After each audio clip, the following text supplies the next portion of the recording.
Welcome to Quickies. My videos are for entertainment purpose only. Hello viewers, आज हम आपके लिए एडवेंचर से भरपूर फिल्म मिशन ऑफ ऑनर के साथ हाजिर हुए हैं। ये एक रियल स्टोरी पर बेस्ड मूवी है। तो चलें फिल्म स्टार्ट करते हैं। फिल्म शुरू होती है और हमें पता चलता है कि 1940 में जर्मनी ने फ्रांस पर कब्जा कर लिया। अगले सीन में हम एक इवान नामी शख्स को देखते हैं जो गाड़ी चला रहा था। उसके पीछे आर्मी के लोग आते हैं। वो इवान को अपने साथ तहकीक के लिए ले जाते हैं। आर्मी वाले समझते हैं कि वो एक वॉच सेलर है, इसलिए वो उसे जाने देते हैं। वहाँ से जाने के बाद वो एक ऐसी जगह पर जाता है जहाँ पर बहुत सारे जहाज थे। वहाँ पर इवान एक कमरे में जाता है। उसके पास एक अफसर आता है और उसे कहता है कि जंग खत्म हो चुकी है और वो अफसर इवान से कहता है कि इंग्लैंड से बेहतर है तुम फ्रांस में रहो। ये कहने के बाद वो अफसर वहाँ से चला जाता है। वहाँ पर मौजूद कुछ जर्मन ऑफिसर्स आपस में बातें कर रहे थे। जर्मन ऑफिसर्स कहते हैं कि हमारा प्लान तैयार हो चुका है। वो कहते हैं कि हम पहली दफ़ा रॉयल एयर फोर्स को ख़त्म कर देंगे। अब दिखाया जाता है कि इवान एक एयरप्लेन में बैठ जाता है।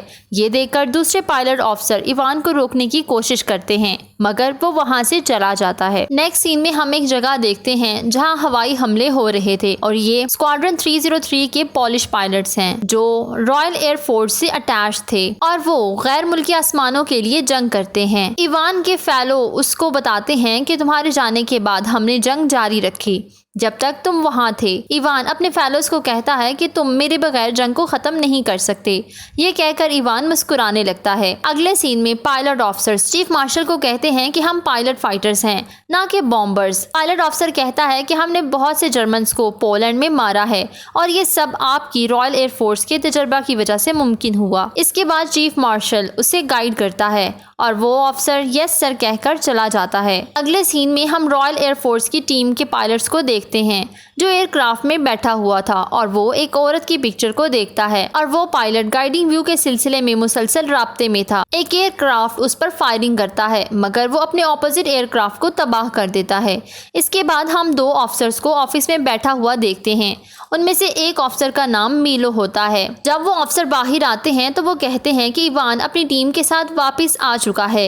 इसके बाद वहाँ पर एक ट्रेनर आता है जो उन सबको मुतवज्जा होने के लिए कहता है। वो उन्हें बहादुर पायलट भी कहकर पुकारता है और उनको रॉयल एयर फोर्स टीम में वेलकम करता है। वो उन्हें बताता है कि मेरी ड्यूटी तुम सबको टीच करना है। इसके बाद वो उनको लैंग्वेज के बारे में पढ़ाता है क्योंकि उनको कुछ लैंग्वेज बैरियर का सामना था। इन पायलट्स को चेकअप के लिए भी भेजा जाता है जैसा कि उनकी आइट साइट के टेस्ट होते हैं। इसके बाद वो लोग एयरक्राफ्ट की तरफ जाते हैं और इवान कहता है कि लैंड करने से पहले अपने व्हील्स खोल लिया करें। वो उन्हें ये भी कहता है कि हमें पता होना चाहिए कैसे उड़ा जाता है। मीलो एक कमांडर ऑफिसर है और वो कंटिन्यूअसली उनसे बातें कर रहा था। पॉलिश पायलट्स कहते हैं कि जर्मन्स हमें मार रहे हैं और हम कुछ भी नहीं कर रहे। मीलो को ये सुनकर बहुत गुस्सा आता है।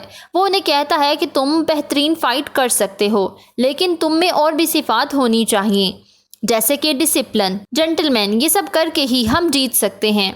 और ये कहकर मीलो वहाँ से चला जाता है। मीलो अपने ऑफिसर को इन्फॉर्म करता है।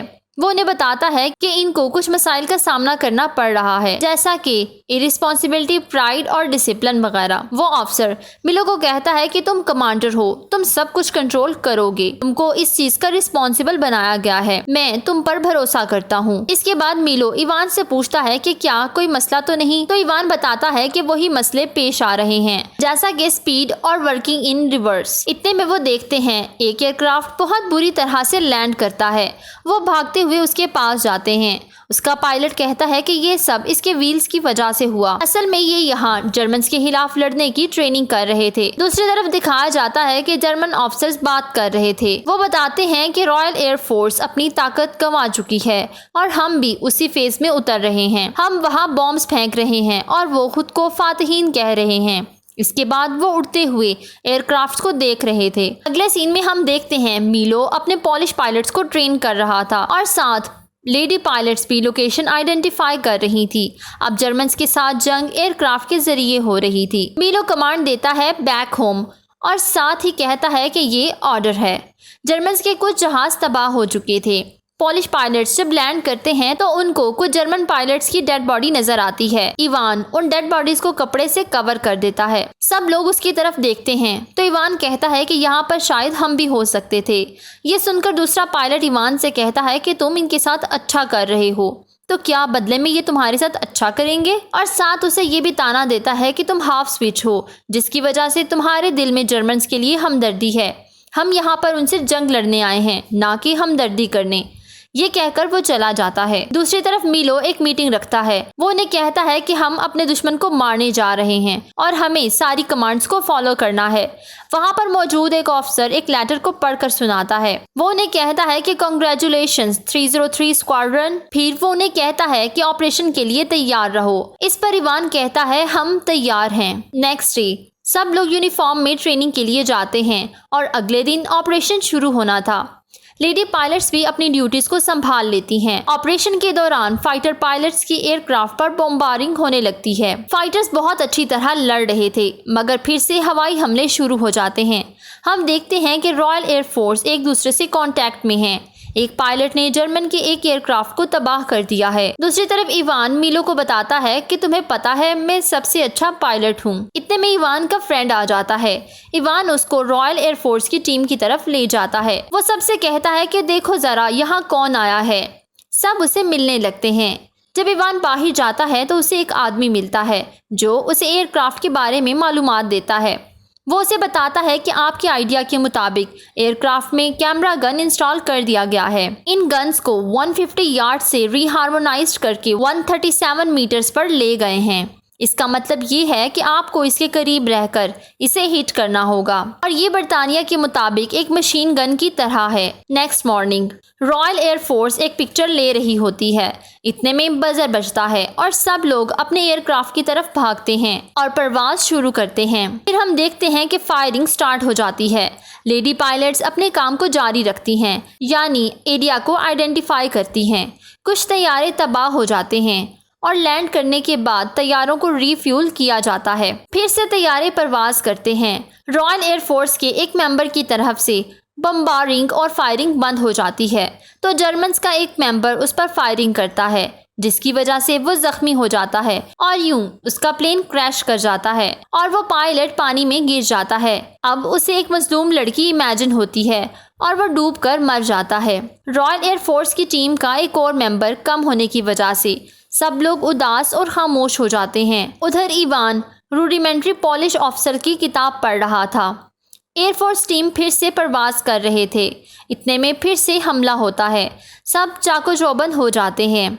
इवान के जहाज पर आग लग जाती है, लेकिन इवान पैराशूट की मदद से नीचे आता है और इसके दूसरे साथी को आग लग चुकी थी, जिसकी वजह से वो जख्मी हो जाता है। अगले सीन में हम पॉलिश पायलट्स की पार्टी को देखते हैं।